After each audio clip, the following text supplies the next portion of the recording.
Good. Angkat tangan yang mengerti bahwa dia good mood pagi ini, happy gitu, masih happy, terjaga happy-nya sampai jam 8.42 ini. Yang tidak happy, angkat tangan aja. Oke. Oh, yang tidak happy, oke. Ya, oke. Nah, jadi saya mau kita menyamakan atmosfer, walaupun kita punya masalah hidup masing-masing, ya.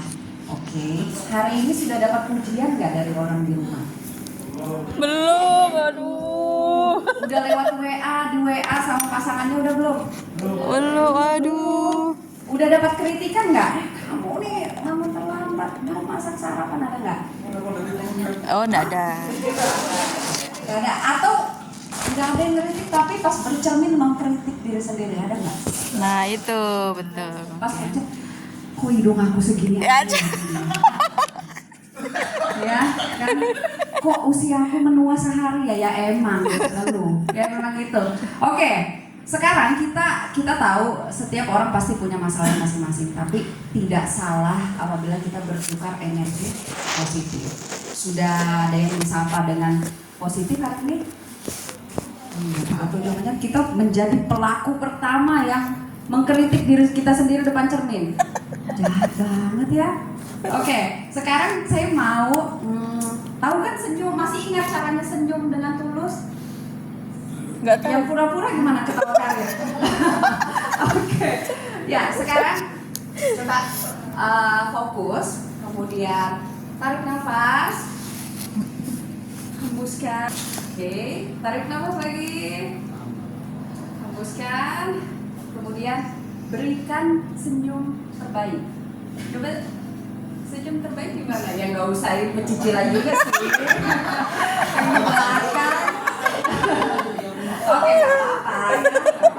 Individual differences adalah normal ya. Nah, jadi oke.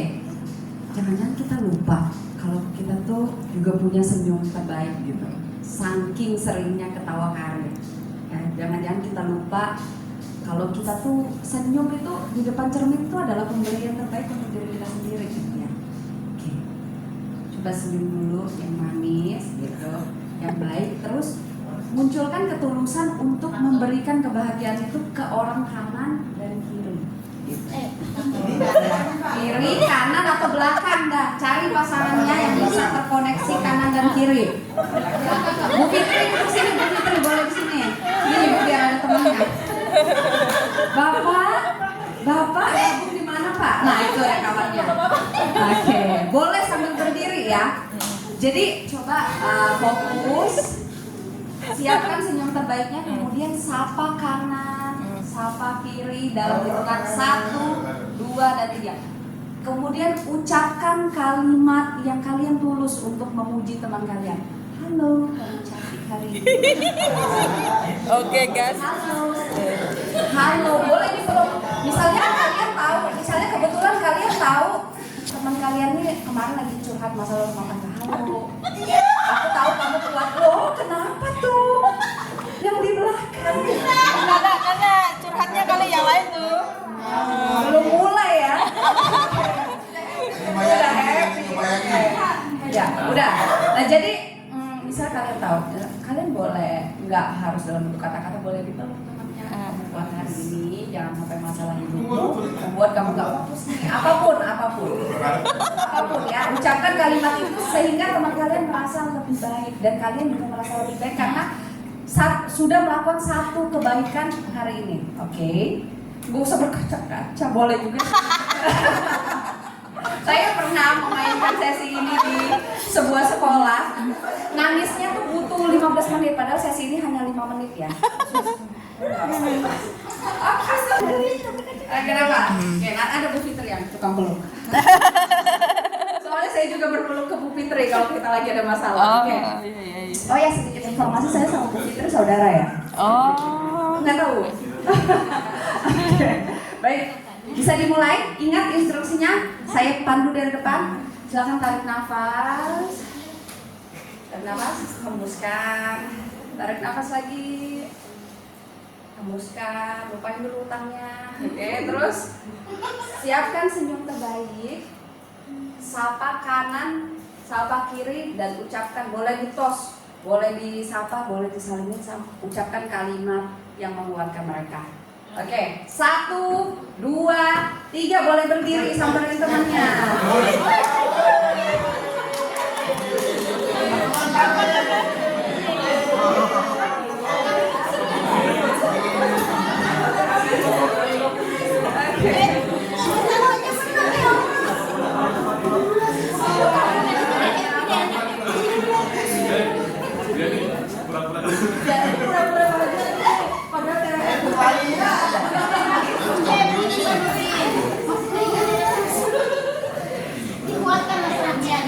Oke, tepuk tangan dulu dong untuk semuanya. Kita nggak tahu, ada yang nggak dapat tadi kayaknya jadi observer aja. Bapak jadi observer Pak? Sudah ya Pak, nggak diajak. Astagfirullahaladzim. Penonton Gitu ya. Oh ya ketiga, lu kan ketiga. Kita nggak tahu, kita datang. Saya pun demikian, saya berusaha berempati. Saya tidak tahu peserta saya ini datang dengan masalah apa. Mungkin dia merasa ada yang lebih penting daripada ikut pelatihan ini, tapi dia paksa kakinya untuk datang ke sini. Jadi dia lagi punya masalah keluarga, dia lagi punya masalah dengan pasangannya, anaknya lagi bermasalah dengan dia. Rasanya itu lebih penting daripada ikut-ikut pelatihan kayak gini. Tapi ayo kita kosongin dulu, kita kasih waktu dulu untuk diri kita sendiri. Karena nggak mungkin kita bantu pasangan kita bantu keluarga kita bantu anak kita kalau kita nggak selesai sama kita sendiri. Pelatihan kesehatan mental itu nggak cukup hanya sehari, tapi mudah-mudahan ini jadi pembuka untuk Bapak Ibu tertarik sama topik-topik kesehatan mental lain. Ya, oke, jangan dihadapin sendiri. Ada orang di samping kanan dan kiri kalian yang bisa kalian peluk, yang bisa kalian jadiin tempat cerita, yang bisa kalian jadiin tempat sharing kalau lagi mumet, ya. Oke? Oke, nggak apa-apa. Dalam sesi ini siapapun boleh menangis ya. Siapapun boleh menangis, boleh meluapkan, boleh nulis. Oke. Lanjut. Nah, setelah sesi yang barusan, saya mau menanyakan dulu, Bapak Ibu boleh membaca ini. Apakah Bapak Ibu sering mempertanyakan tindakan yang dilakukan salah atau benar? Oke, jawab dalam hati aja. Terus yang kedua, apakah cemas kalau punya pilihan yang berbeda dengan orang sekitarnya atau temannya atau pasangannya atau keluarganya? Takut menjadi beda gitu, takut berpendapat yang beda. Apakah Bapak Ibu punya ciri-ciri ini, sulit mengambil keputusan sendiri? Atau yang keempat, apakah isi kepala dan pikiran itu ribut sekali, membuat tidak nyaman? Diam, tapi rasanya mikir terus. Ya, lagi tidur mikir, lagi tidur mimpi kerjaan, gitu, ya. Mudah merasa lelah padahal tidak beraktivitas yang berat. Apakah ini Bapak Ibu? Lanjut. Takut akan nasib di masa depan. Apakah ini Bapak Ibu? Ya, takut, penuh dengan ketakutan. Hidup hari ini tapi takutnya tuh tentang hal-hal ke depan atau ketinggalan di masa lalu. Rasa takut di masa lalu tuh ke bawah terus sampai hari ini. Atau menyerah ketika menghadapi hal-hal sulit. Ya, tidak pede, nggak mau ngambil tanggung jawab baru, nyaman begini-gini aja gitu. Berkorban untuk orang lain dengan perasaan terpaksa. Ngelakuin kebaikan tapi nggak dapat rasa puasnya, nggak dapat rasa senangnya. Setelah bantuin orang rasanya mengkritik diri sendiri aja. Terus tidak berani menolak, suka menyalahkan diri sendiri atau terpikir untuk mengakhiri hidup. Ada nggak Bapak Ibu salah satunya atau 2, 3 atau seluruhnya ciri-ciri ini Bapak Ibu sedang rasakan? Ada kecuali bunuh diri. Ada kecuali bunuh diri. Aduh Bapak, nanti langsung dibuatkan rujukan ke psikolog ya. Oke. Mungkin tidak semua orang bisa langsung sharing ya. Apalagi di pertemuan pertama seperti ini. Makanya saya ada games. Kita pelatihan ini main-main aja ya. Maksudnya banyak refleksinya. Saya mau Bapak Ibu curhat tanpa menuliskan nama, makanan favorit, minum favorit nggak usah. Curhat di kertas paper note. Oke, boleh dibantu mungkin bagikan. Kapan lagi nyuruh-nyuruh Bu Fitri kan? Oke. Ya. Iya, iya. Hei, siapa ini? Mau menulis? Itu boleh. Di situ. Nanti kok dia. Oh, situ lantai. Oh, enggak kuat, Bu. Yang dulu yang Kuat, satu orang satu katanya. Bolak-balik, bolak. Satu warna aja, satu warna. Jadi nggak ketahuan itu punya siapa. Izin satu warna aja. Kalau hijau hijau. Oh, tapi nggak apa-apa sih. Sudah nggak apa-apa. Bebas lah, bebas. Oke. Bisa ya. Masalahmu. Sebentar. Mau nak mod gimana? Psikolog. Oke, mau warna hijau? Yang nggak ketahuan?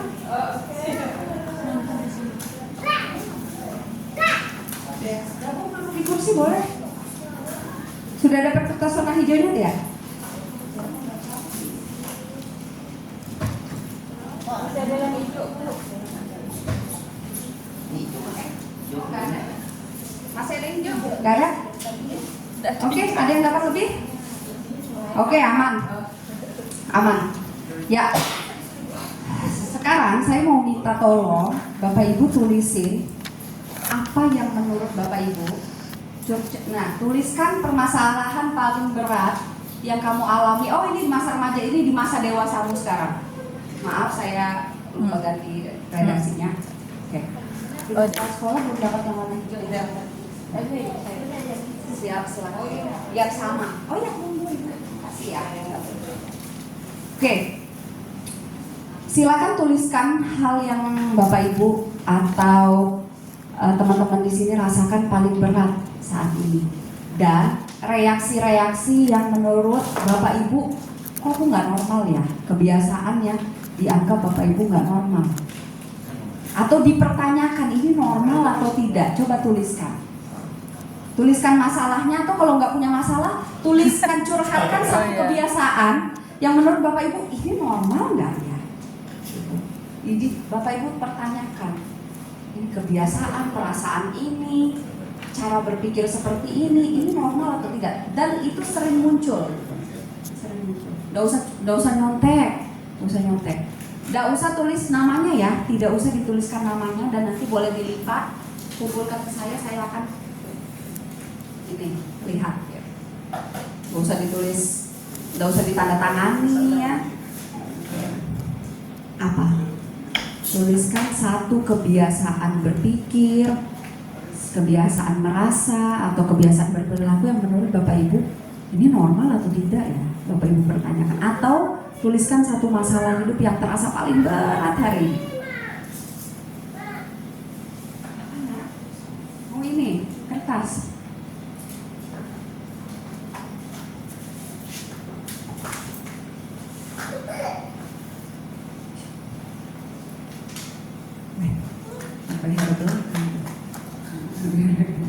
Boleh.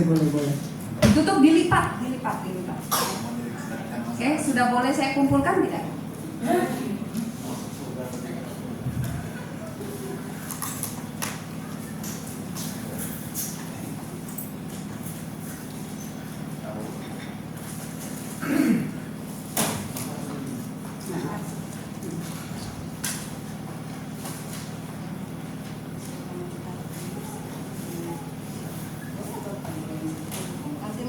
Masukkan situ, keliling aja ya. Gak usah lama-lama. Gak ada skor untuk ini, tidak ada skor.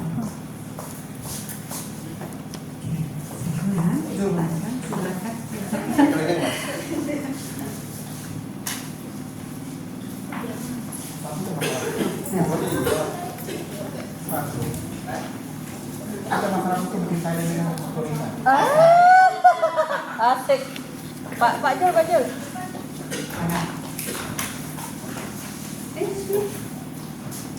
Ya.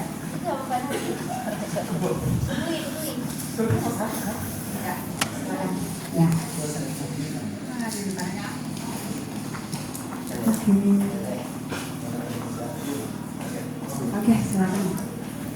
Ya.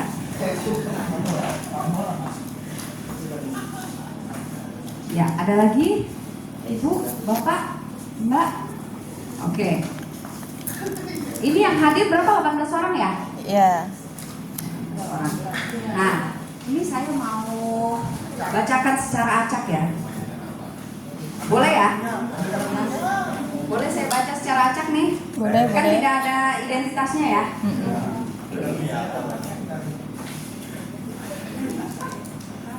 Nah,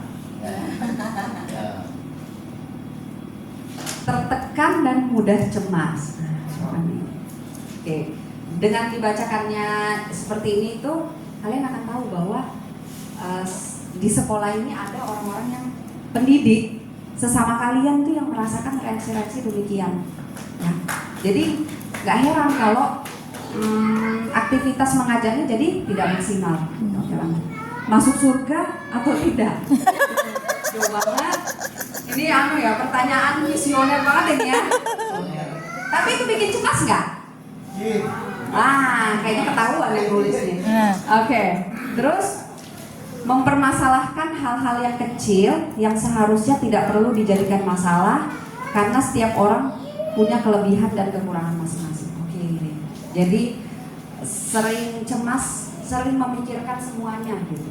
Ya sampai hal-hal detail kayak gitu. Ya itu indikasi cemas juga sebenarnya. Lanjut. Bagaimana menjadi guru yang disenangi semua orang? Mau banget disenangi semua orang. Udah senangin diri sendiri nggak? Ya. Kenapa harus bikin orang senang? Gitu? Kenapa memikirnya nggak yang pertama tuh bikin happy dulu, selesai dulu sama diri sendiri? Ya, oke. Salah menyusun skala prioritas itu adalah indikasi kita punya masalah mental. Jadi kayak kita selalu dituntut untuk nyenangin orang, tapi kita lupa nyenengin diri sendiri. Ya, kita tampil utuh di depan orang, tapi ketika kita berkaca kita sendiri kita merasa hilang. Ya, puzzle-puzzlenya kita tuh hilang gitu. Ya, mempertanyakan keputusan yang diambil apakah berakibat baik atau buruk untuk orang lain. Oke, ini normal atau nggak normal nih? Normal ya, wajar ya. Tapi terlalu banyak mikir dan tidak bertindak itu baru mengarah ke masalah atau abnormal ya. Orang yang terlalu banyak mikir dan tidak gerak itu ada masalah juga.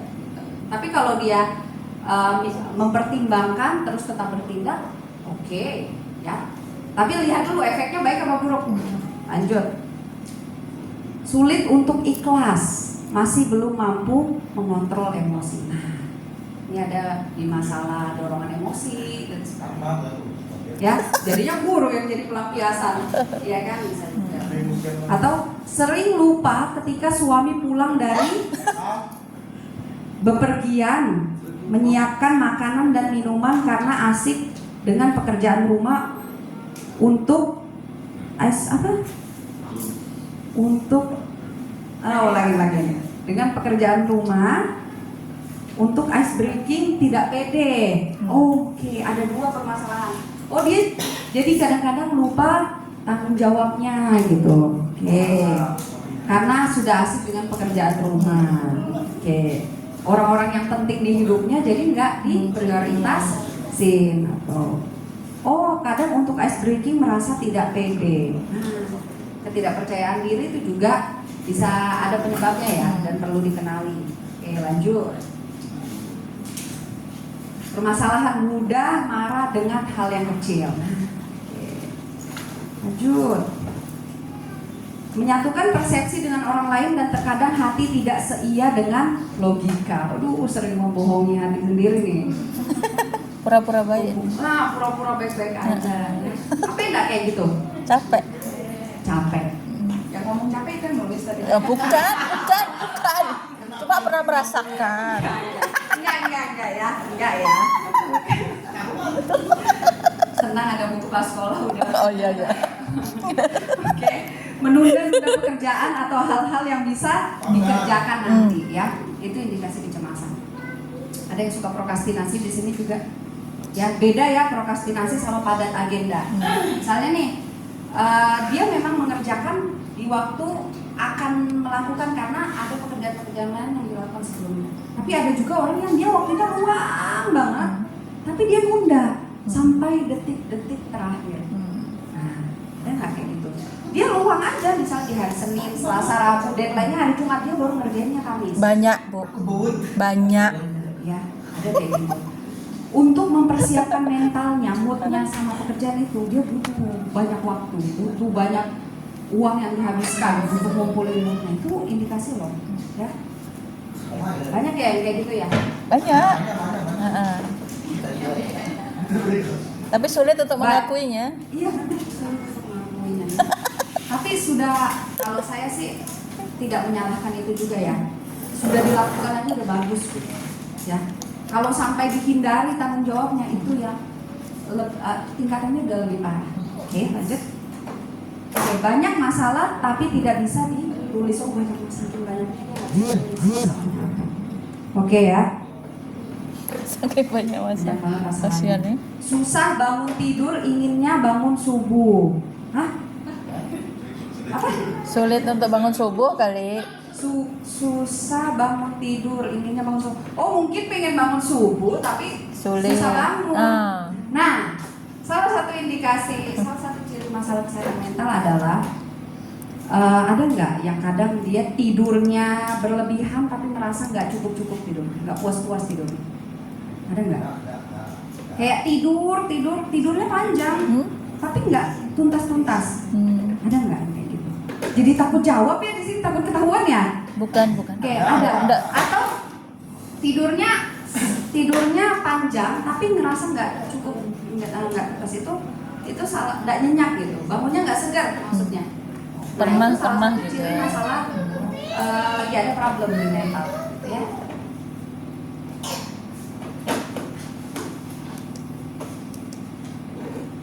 Masa depan, kenapa banget ini masa depan? Nggak apa-apa.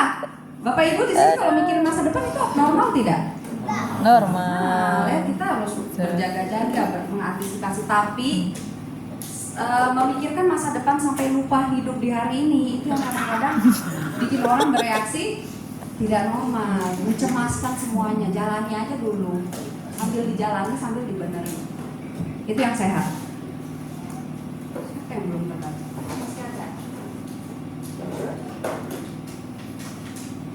Masalah uang. Susah nih psikolog gak bisa masuk nih. Susah ya. Oke, konsultan keuangan ini harusnya ya. Atau pinjol terdekat.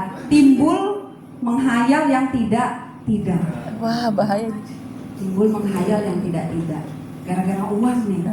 Ya, sampai sampai halusinasi. Ya. Nah, ketika kita merasakan reaksi-reaksi di luar stimulus yang nyata, itu biasanya ada indikasi masalah kesehatan mental. Misalnya ngerasain halusinasi, ada yang ngomong tapi orang sekitar kita sebenarnya diem, kayak merasa ada yang bicara, melihat penampakan gitu, bayangan-bayangan. Dalam perspektif psikologi itu halusinasi, ya. Oke. Kalau malu untuk dibicarakan saat ini di forum, boleh kontak personal psikolognya, ya, boleh banget. Minta tolong, cari bantuan. Ya, kalau sudah terlanjur parah minum obatnya bisa seumur hidup Bapak Ibu. Ya, gangguan jiwa. Tidak ada masalah. Ini tidak ada masalah. Pertahanin pokoknya, kalau nggak apa-apa kita merasa kita nggak ada masalah, berarti kita bertumbuh dan menjalankan peran sebagaimana normalnya gitu. Yang penting tidak menolak perasaan sendiri, boleh. Jujur. Kurang pede dengan diri saat dengan keluarga, banyak bahan tugas sampai bingung harus mulai dari mana. Oke, ya. Kadang-kadang kemampuan kita mengorganisir secara berurutan, skala prioritas itu diatur, itu kadang bikin stres. Tapi stres normal nggak? Normal. Kadang-kadang orang merasa stres, dia udah merasa dia gangguan mental, padahal enggak. Stres yang sehat adalah stres yang kita tahu penyebabnya apa, dan ketika itu ditangani, diselesaikan, stresnya turun, itu sehat. Bapak Ibu pernah nggak stres pas dapat tugas yang banyak? Pas pelan-pelan dicicil, tugasnya dikerjakan, stresnya turun. Itu sehat. Itu sehat. Yang tidak sehat adalah merasa kewalahan dengan perasaan dan tugas-tugas yang nggak ada gitu. Jadi kita diem tapi stres gitu. Kita diem tapi cemas, nggak ada stimulusnya, ya. Jadi stres itu variabel normal. Pernah nggak ada orang lihat yang Mohon maaf, ada orang yang dengan kemampuan ekonomi yang rendah tapi beberapa tahun kemudian karena dia ulet dia jadi sukses. Oke. Kurang ekonomi, kekurangan kemampuan keuangan itu kondisi stres nggak? Stres. Tapi dia bisa nggak tumbuh jadi lebih baik? Bisa. Berarti stres itu kan tidak menghancurkan, ya. Stres itu menjadi menghancurkan kalau dia tidak dikelola. Di kondisi itu kita tumbuh jadi makin buruk. Tapi kalau dalam kondisi stres kita kelola, kita tumbuh jadi baik, itu namanya eustress. Stres itu berhasil menjadi titik balik kita untuk mengeluarkan potensi-potensi. Ya, oke lanjut. Terakhir. Tidak bisa menolak saat seseorang minta tolong. People pleaser. Kayak sebenarnya lagi butuh istirahat, tapi kalau dimintain tolong sungkan untuk menolak. Itu nggak sehat juga loh ya.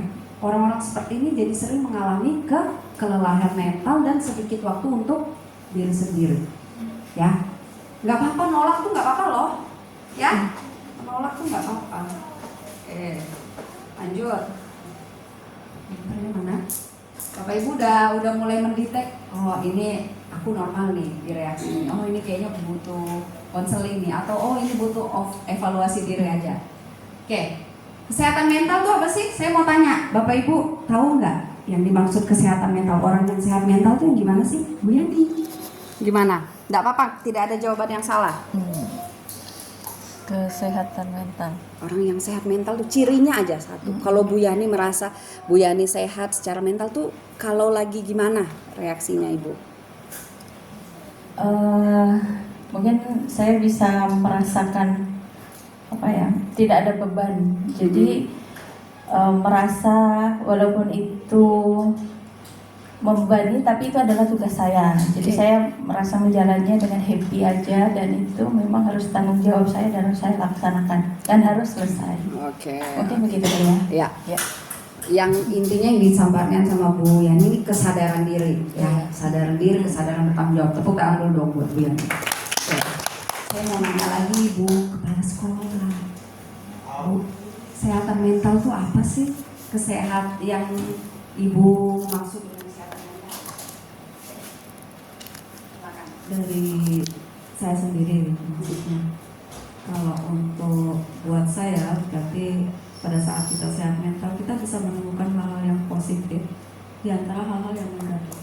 Artinya kita susah, gitu, tapi tetap kita nemu ada ini sesuatu yang bisa positif, artinya nggak terjerumus ke dalam penderitaan, kesengsaraan, drama gitu. Kalau buat saya Oke, mampu memaknai, mindful gitu ya. Jadi dia bisa melihat sisi positif, ngambil hikmahnya ya. Tepuk tangan dong untuk kepala sekolah. Oke, lanjut. Saya mau nanya satu lagi. Sehat mental itu apa sih, Bu? Ibu. Bapak. Ibu dulu habis itu Bapak. Silakan. Saya kalau sehat mental berarti saya bisa mendukung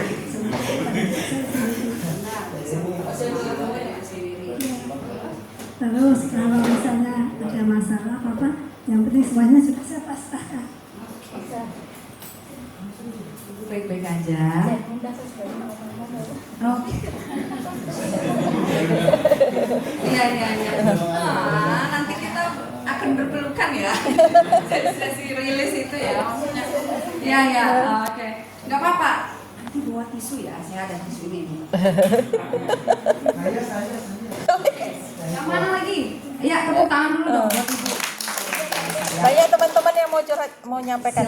Silakan. Siapa lagi Pak yang Gede, mau Pak Gede, ngasih silakan. statement tentang kesehatan mental? Silakan. Iya, boleh silakan. Menurut saya Orang yang sehat mental. sehat mental itu ketika jasmani saya dan rohani saya semua terpenuhi sesuai dengan yang saya inginkan. Itu akan perjalanan saya di waktu saya akan bagus. Dengan Bapak siapa? Pak Gede. Pak Gede. Yang beneran namanya? Iya, betul, Bu.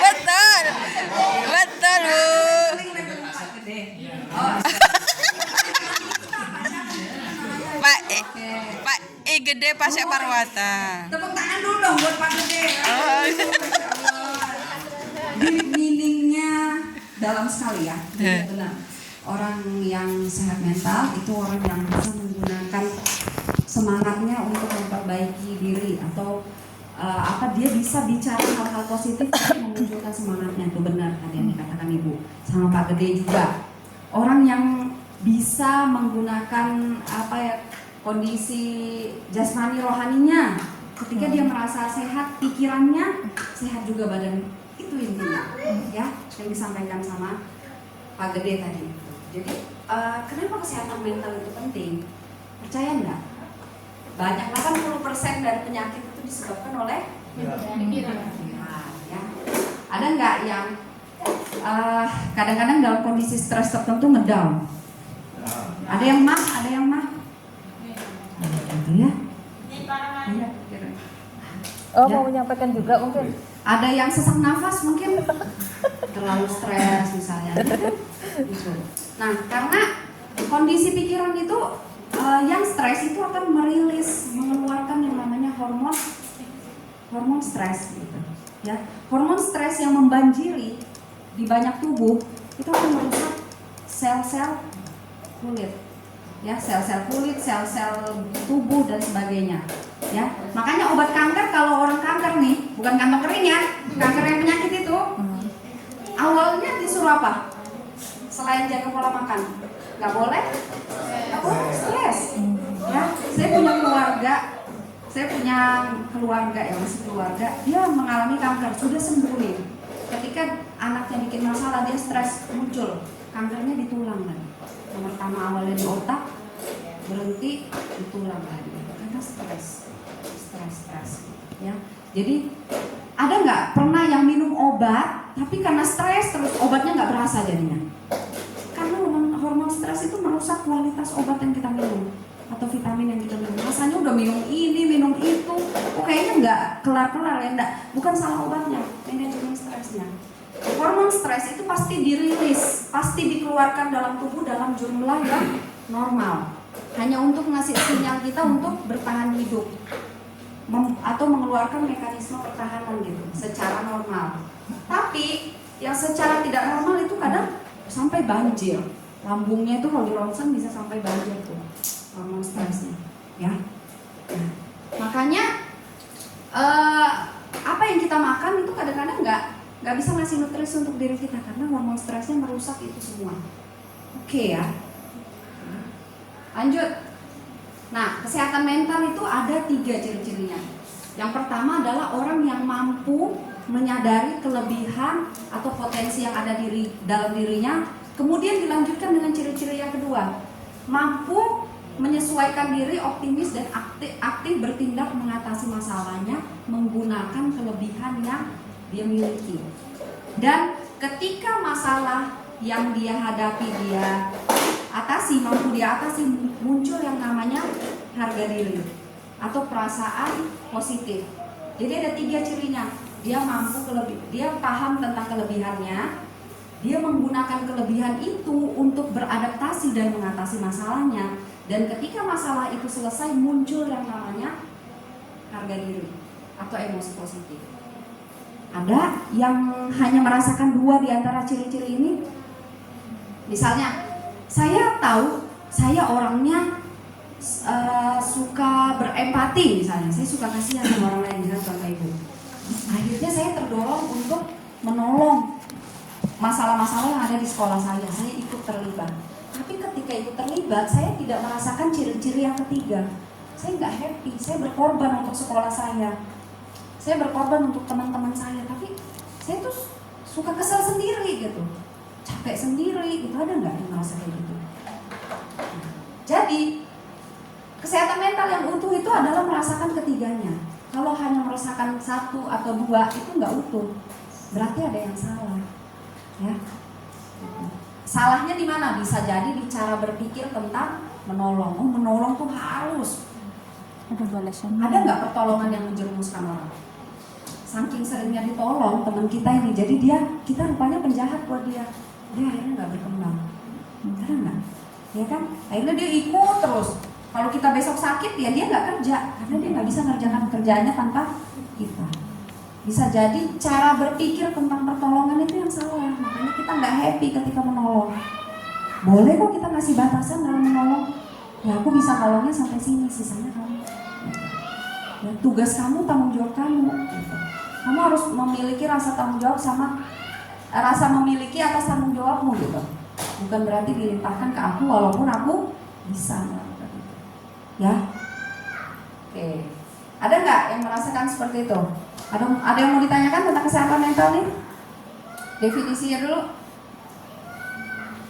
Ya lanjut dulu ya. Nanti boleh loh sambil bertanya.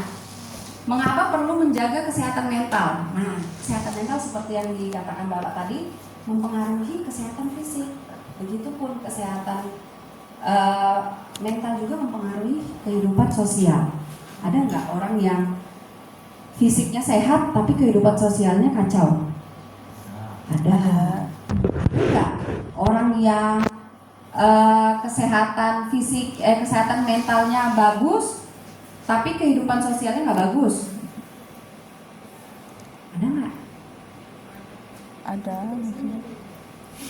Ya, hidup itu dinilai dan menilai ya. Ya. Kadang-kadang orang ya sebenarnya sedang menjaga kesehatan mentalnya, tapi tetap aja dinilai buruk sama orang-orang sekitarnya karena mungkin dia berani menolak yang di luar kapasitasnya, atau dia berani ngasih waktu untuk istirahat untuk dirinya sendiri sehingga dia menolak. Itu kan bagian dari apa ya, menjaga kesehatan mental ya, tapi dianggap sama lingkungannya terlalu ansos misalnya dan sebagainya. Lanjut. Hasil riset tentang kesehatan mental guru di sekolah yang pertama adalah perencanaan pembelajaran yang matang itu berkorelasi dengan kesehatan mental. Jadi kalau orang punya perencanaan pembelajaran yang matang, biasanya dia akan lebih sejahtera secara mental di sekolah. Jadi dia tahu, kalau saya di pendidikan saya nggak terlalu paham ya perencanaannya gimana. Nah, dia tahu kapan harus ngasih tugasnya, anak yang dikasih tugasnya apakah sudah sesuai dengan usia perkembangannya atau tidak, ya. Cara berkomunikasi dengan anak berkebutuhan khusus atau dengan anak yang normal itu bagaimana, kayak gitu. Dia udah punya cara-caranya. Terus yang kedua, orang yang kooperatif, orang tua yang kooperatif untuk berkolaborasi dengan sekolah itu akan berkorelasi dengan kesehatan mental gurunya. Ya, merasa nggak kadang-kadang mau gila ngadepin orang tua yang nggak bisa kerjasama, ya kan? Jadi gurunya sebenarnya udah kooperatif nih, udah lebih mengenal anaknya nih, anak muridnya lebih dikenal, cuma orang tuanya karena merasa dia melahirkan, jadi sesukanya. Karena merasa dia bayar sekolah, dia nitipin nih mental anaknya, sekolahnya harus banget. Orang tua yang nggak kooperatif ini bisa merusak kesehatan mental guru. Ya, saya bahas dulu ya. Oke, terus kepuasan terhadap aktivitas belajar itu berkorelasi dengan kesehatan mental. Jadi kalau sehat mental gurunya, kepuasan belajarnya ketika disurvei di rapor pendidikan itu akan bagus. Saya 2 kali turun di sekolah yang berbeda untuk membenahi mental perilaku guru dalam psikoedukasi karena ada temuan rapor pendidikan di sekolah di Tarakan. Ya, jadi gini nih case-nya. Gurunya diwawancarai, rapor pendidikan gitu ya mekanismenya, izin dulu. Ya, survei yang menyentuh semua unsur. Ya, yang diwawancara, diamati, dilihat SOP-nya gurunya juga ya, diwawancara secara berbeda. Ditemukanlah perbedaan informasi. Murid merasa tidak nyaman di sekolah. Gurunya menjelaskan bahwa sekolah ini ramah anak, sekolah ini pokoknya ini itu. Kita begini gini normatif banget gitu. Akhirnya keluarlah rapor pendidikan. Harus diadakan pelatihan tentang sekolah anti bullying di sekolah itu karena rupanya kasus bullyingnya sangat tinggi, ya. Itu yang ditemukan. Terus ada lagi rapor pendidikan. Sekolah ini mengklaim bahwa dia ramah inklusif. Jadi campuran anak-anak berkebutuhan khusus sama anak-anak normal dicampur, ramah, dia mengatakan gitu. Tapi rupanya di rapor pendidikan ditemukan bahwa beberapa anak merasa didiskriminasi karena kondisi tertentu, misalnya dia hiperaktif atau gimana. Akhirnya turunlah saya ke sekolah itu, diminta mengisi pelatihan tentang manajemen, menghadapi siswa berbakat istimewa di sekolah. Ya, jadi kayak gitu. Saya paham elemen daripada sekolah ini berusaha untuk menunjukkan prestasi terbaiknya gitu ya. Tapi kita nggak boleh berpura-pura juga ya. Kita juga nggak boleh berpura-pura bahwa kita memang sedang menghadapi masalah gitu ya. Diakui aja. Dan itu bagian dari keterbatasan Bapak Ibu di sekolah ya. Yang mungkin juga itu butuh evaluasi dari pembina gitu ya. Makanya jomplang sekali kalau ada temuan di raport pendidikannya, raport pendidikan ya. Resiliensi itu namanya daya lenting gitu, ketahanan terhadap situasi-situasi yang sulit, penerimaan dan sebagainya. Nah, mereka yang sehat secara mental, guru-guru di sekolah itu akan punya resiliensi yang bagus, atau biasanya mereka punya daya tahan yang bagus gitu terhadap permasalahan-permasalahan. Terus pengendalian emosi, ya, pengendalian emosi guru yang baik itu akan berkorelasi sama kesehatan mental yang selalu normal. Nah, susah ya jadi guru, susah banget. Apa masalah yang paling sering dihadapi yang mengganggu kesehatan mental di sekolah? Apa? Silakan. Curhat nih. Kalau untuk tadi kan sudah di depan juga saya sebutkan bahwa kalau untuk jadi guru itu kayaknya tidak hanya sekedar jadi guru saja, itu banyak gitu. Kalau buat saya pribadi sebenarnya karena kan tadi sudah disebutkan kalau saya PLT saja gitu, jadi PLT, jadi saya pegang 3 jabatan di sekolah. Jadi saya sebagai guru, kemudian saya waktu itu masih jadi wakakurikulum, jadi saya masih mengurusi kurikulum, kemudian yang terakhir saya jadi PLT. Artinya saya tiba-tiba diangkat jadi pimpinan seperti itu. Nah, itu yang kalau buat saya tuh agak susah gitu, karena artinya pekerjaan saya terbagi-bagi, pikiran saya terbagi-bagi, kemudian kalau untuk jadi pimpinan rasa gitu, tadi kan tahu ini kelebihannya, ini kekurangannya. Kalau saya rasa untuk jadi pemimpin itu saya masih, jiwa-jiwa pemimpin saya masih kurang, apalagi banyak seperti ini, walaupun 15 orang itu banyak. Kemudian saya juga harus sebagai guru, saya memimpin siswa saya, kemudian ada pekerjaan-pekerjaan lain yang harus saya selesaikan. Nah, itu yang buat saya jadi agak berat. Tadi sama pikiran saya memang ini. Walaupun saya sebenarnya bisa sih, ini untuk ini untuk ini, pekerjaan ini untuk ini gitu. Saya punya planning, tapi di dalam kepala saya ini berputar, cuma memang ada planningnya. Ini untuk ini untuk ini untuk ini. Cuma kadang-kadang memang karena itu tadi agak, kalau buat saya agak berat gitu. Jadi itu yang buat saya tuh tadi ada 3 ini yang ini buat saya agak berat gitu. Ibu kadang merasa nggak tidak hadir secara utuh di anak-anak? Kadang ya, ada nggak muncul kayak mengkritik diri sendirinya? Ya pastilah ya. Tapi di satu sisi realitanya nggak bisa ditolak nih, ada tanggung jawab yang diberikan. Dan ingat Bapak Ibu, kenakalan Bapak Ibu nih bagaimana? Bagaimana cara Bapak Ibu melihat kenakalan atau pelanggaran-pelanggaran yang dilakukan sama anak-anak? Gimana? Setiap kali anak melakukan pelanggaran atau kenakalan, apa yang Bapak Ibu pikirkan tentang diri Ibu? Diri Bapak Ibu apa? Ibu dulu. Apakah ada merasa menyalahkan diri sendiri atau gimana cara? Nggak apa-apa. Kita lanjut terus walaupun mati lampu. Kesalahan siswa. Kalau ada contoh, misalnya siswanya kenapa sering terlambat, misalkan sering terlambat. Kalau saya lihat ini siswa sebenarnya sih ditanya kenapa sering terlambatnya. Kalau saya melihat bahwa kalau itu diri saya sih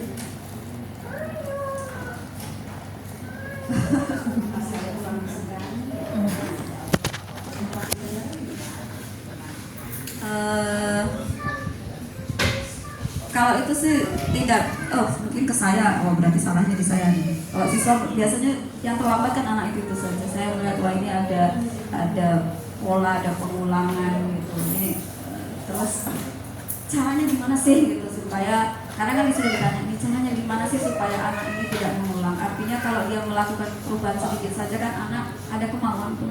Tadinya terlambat 1 menit, tadinya terlambat 5 menit, terlambat cuma 1 menit gitu.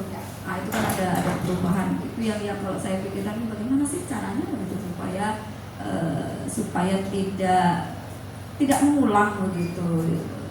Karena insya Allah kalau saya sih insya Allah saya tidak terlambat begitu. Artinya saya datangnya duluan gitu. Jadi kalau misalkan siswa ini yang paling sering kalau misalkan terlambat yang saya lihat seperti itu. Oke, terima kasih. Ada lagi?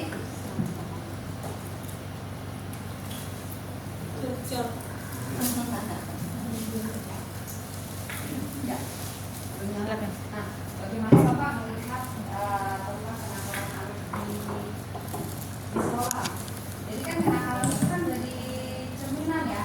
Nah, ketika lihat kenakalan apa yang Bapak evaluasi dari Bapak atau apa yang Bapak pikirkan ketika melihat kenakalan anak di sekolah?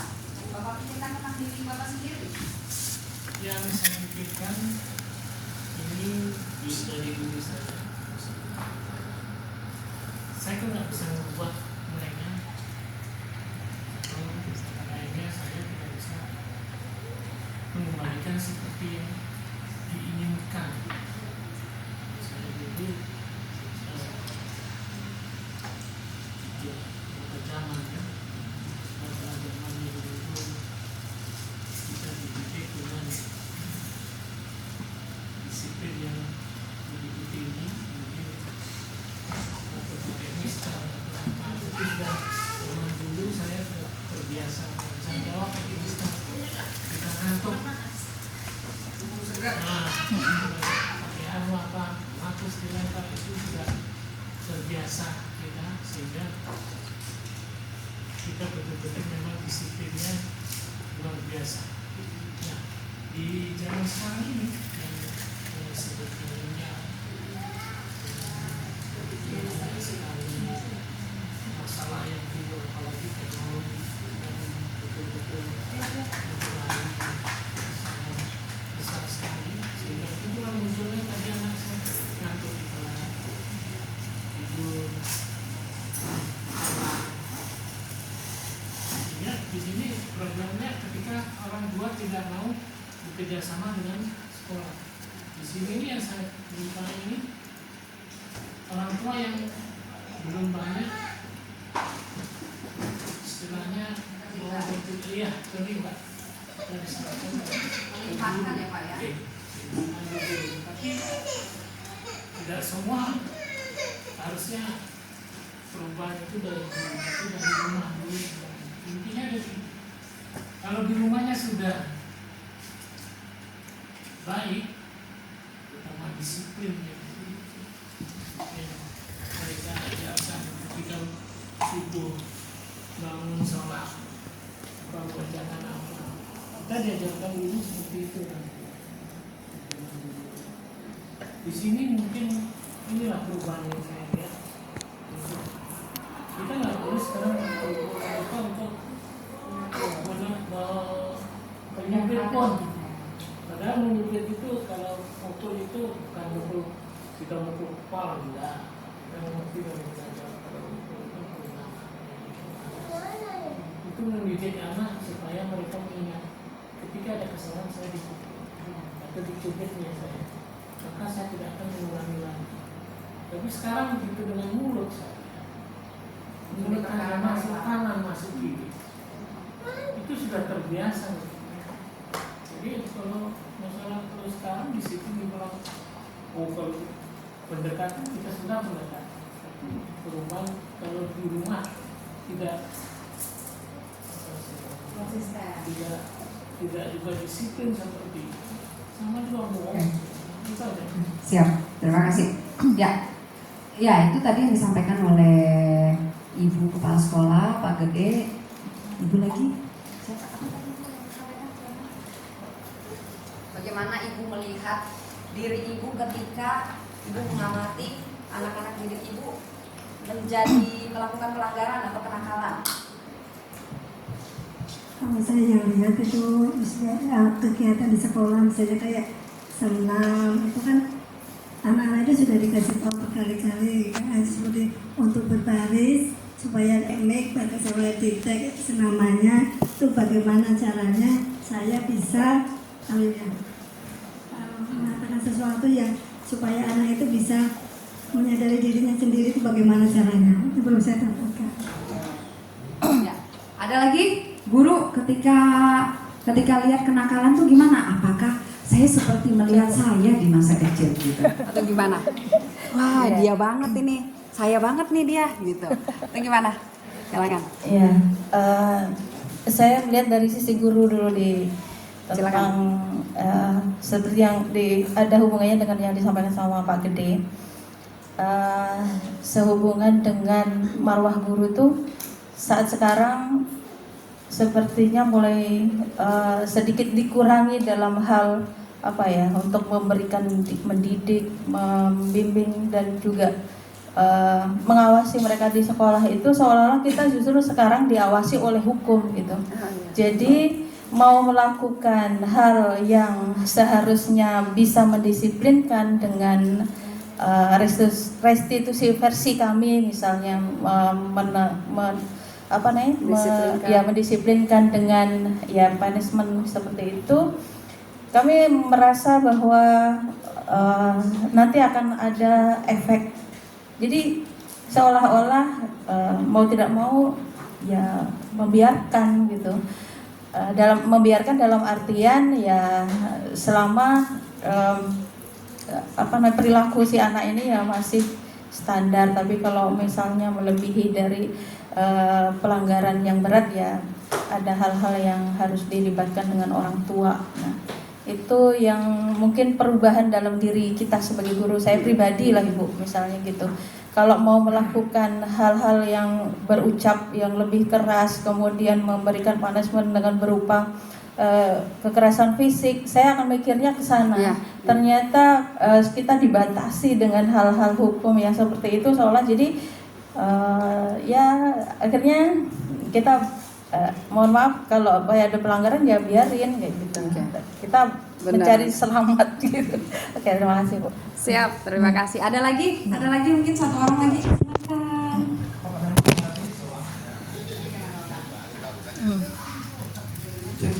Cek.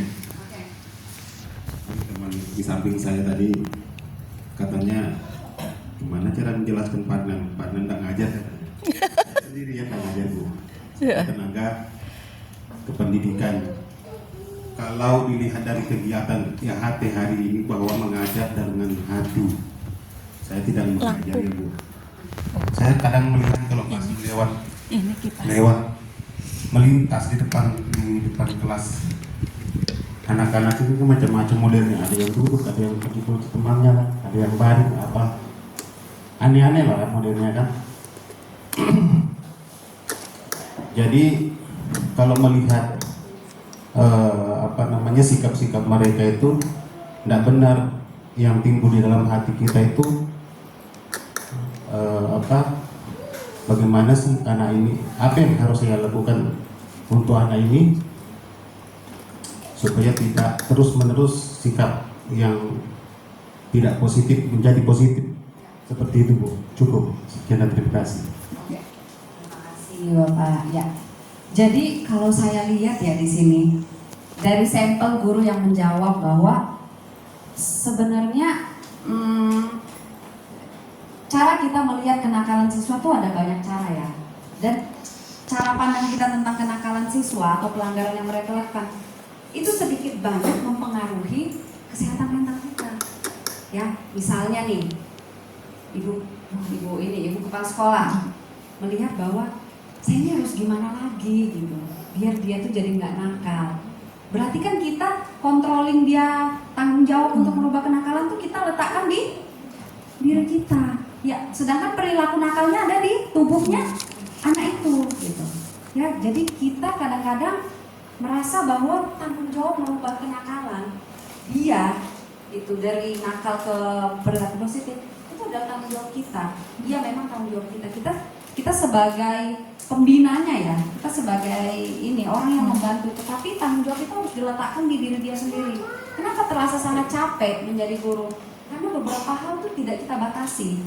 Gitu. Saya punya klien di Malang, guru BK depresi, sampai kurus. Ya, ibu gimana? Benar. Guru BK depresi. Saya waktu itu turun lapang. Saya turun lapang dan saya diminta untuk menangani anaknya. Lah, ibunya di akhir sesi juga minta penanganan. Depresi sampai nangis. Kenapa? Ketika ibu BK dikonseling sama psikolog, kurus banget ibunya, kurus. Ketika saya dapati kasusnya, ibu itu tidak meletakkan batas, tidak bikin boundaries. Jadi kita tuh kalau mau nolong orang tuh ada batasnya, ya. Kita kalau berhadapan sama situasi itu ada perannya gitu. Ya udah sampai ada limitnya, limit. Kuota aja ada limitnya kan. Pemakaian segini habis gitu, nggak bisa lagi. Ya gitu, hidup juga begitu, tanggung jawab juga seperti itu.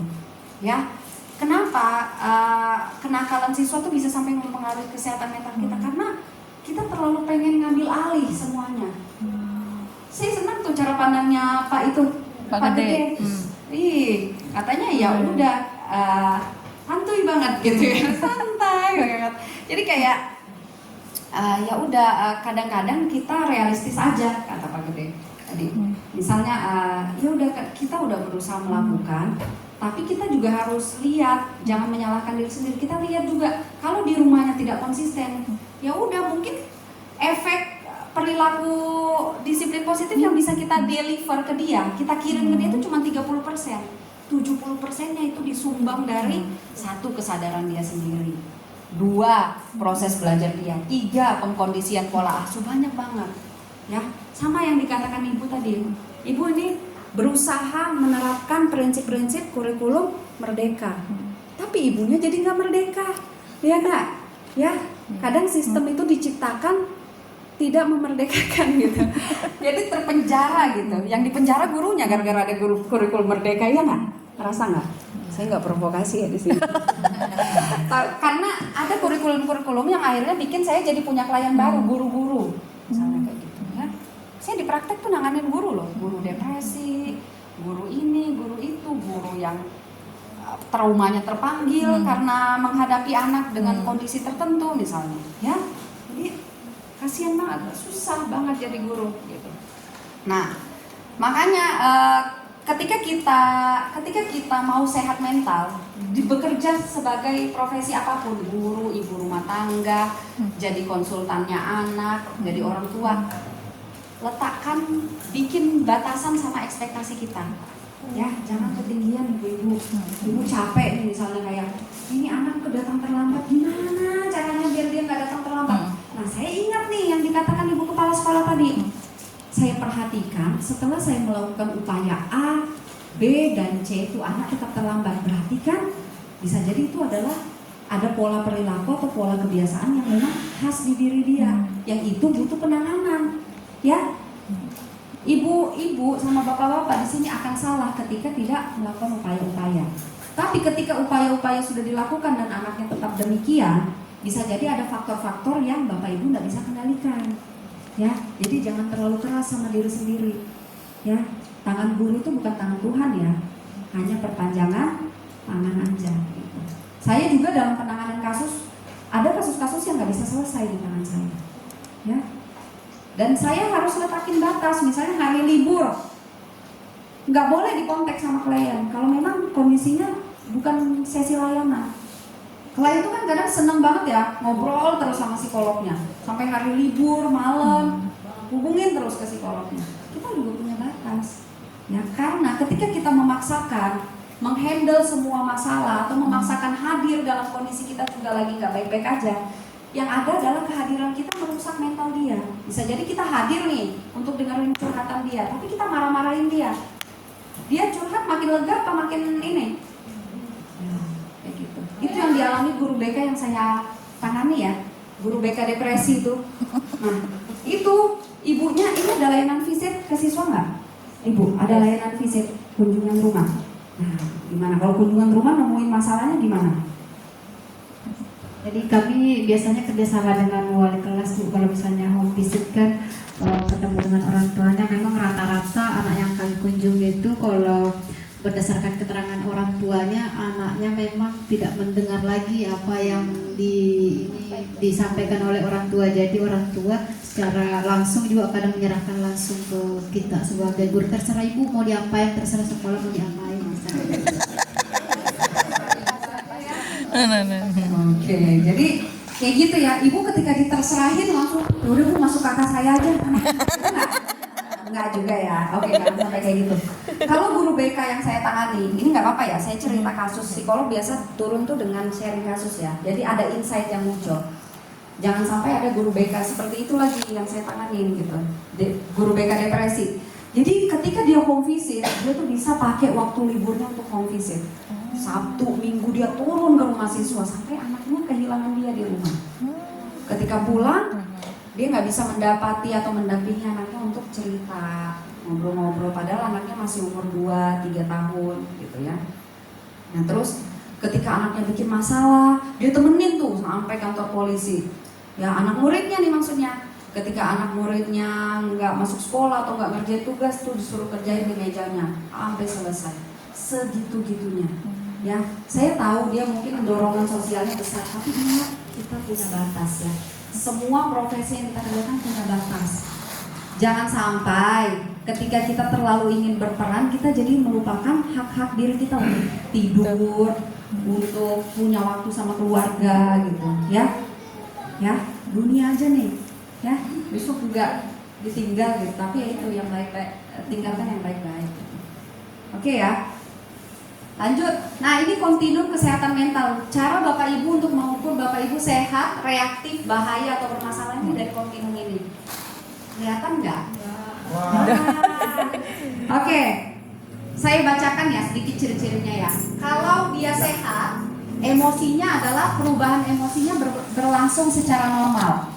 Sense of humornya masih ada, sense of relationsnya masih ada, sense of love-nya masih ada, masih kayak orang ngelucu dia ketawa, orang sedih dia ngerti ngondisiin perilakunya, nah itu ya. Bapak itu butuh sehat. Kalau bapak ketawa aja orang sedih, bapak ketawa gitu. Bapak gimana? Kalau bapak gimana? Iya, nggak apa-apa kan berubah jalan di pelatihan. Iya nggak apa-apa. Pilih saja. Nah itu coba lihat orang yang sehat mental itu secara emosi dulu kita lihat ya. Perubahan emosinya normal, tidak harus merasakan emosi positif terus, tapi dia ngerti ini aku lagi marah nih. Oh ini aku lagi nggak enak hati untuk dengerin orang cerita, ya. Oh ini aku lagi sedih nih. Oh ini aku paham dia lagi moodnya lagi jelek. Aku controllingnya gimana? Nah, itu orang sehat mental. Gak ditabrak aku aja semua, ya kan? Terus ketenangan dan mampu untuk menghandle sesuatu. Saya dapat tanggung jawab perubahan jadwal secara tiba-tiba. Ada controlling, tenang, tidak panik. Ada kan orang makin dia panik menularkan kepanikan ke yang lainnya. Ada nggak? Ada nggak? Pokoknya kalau aku panik, semua harus panik. Nggak mau tahu, gitu ya.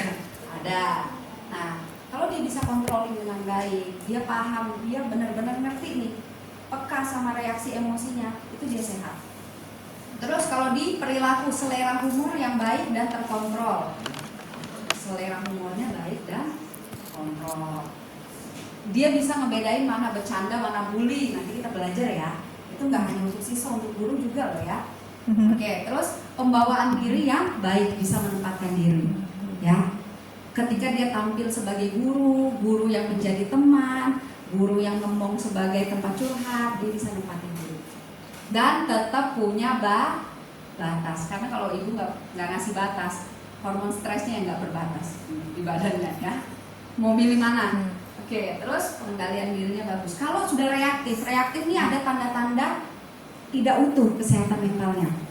Ada yang bilang misalnya dari 3 ciri dia cuma punya 2.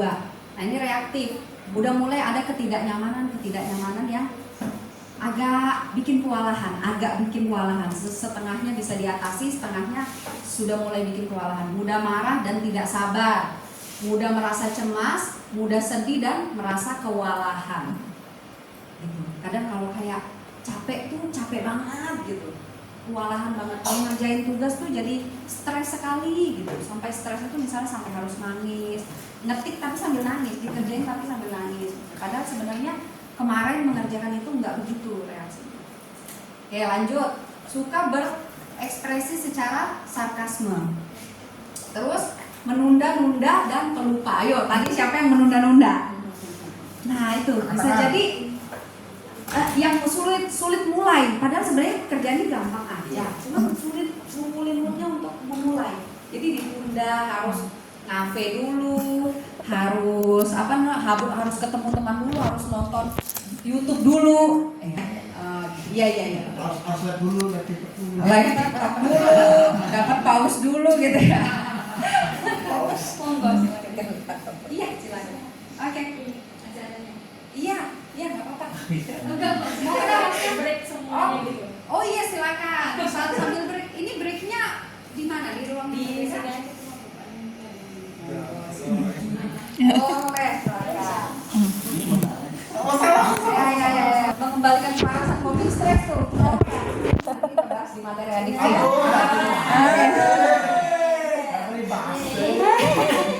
Ada yang request tadi malam ya Bu ya? Iya, Makan ya? iya.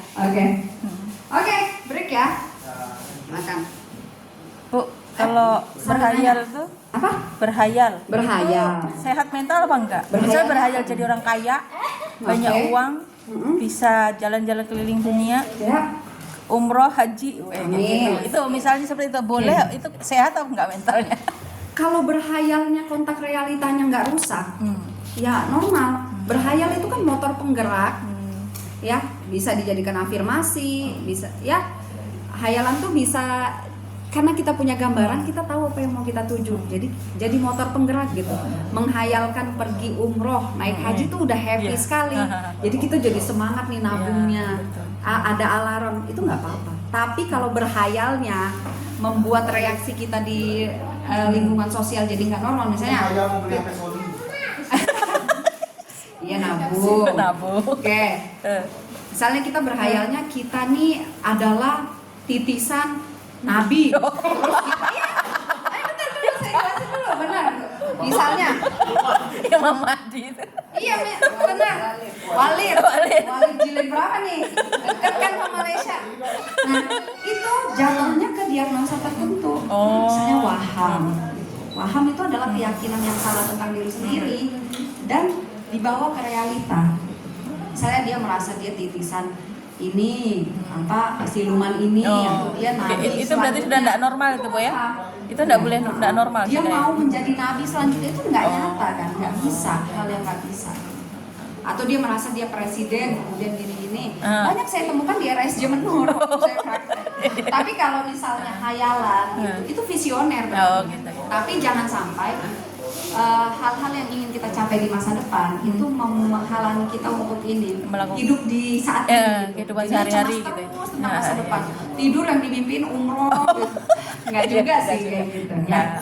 Walaupun yang goal yang mau dicapai baik, tapi kalau berlebihan nggak baik. Oh gitu. Ya, berlebihan ininya, ekspektasinya.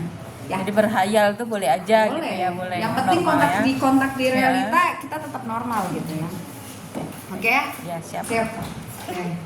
Jadi boleh Bu berhayal Bu, nggak bayar. Boleh, nggak bayar. Berhayal, Berapa ini? Ini masih on. berhayal itu berusaha. Oh iya, betul. Siapa tahu nanti. Berhayal nggak mau berusaha. Oh iya. Oh, berhayal sambil berusaha ngono Pak Deo. Ya, karo nabung, kan? Berusaha. Berhayal kok.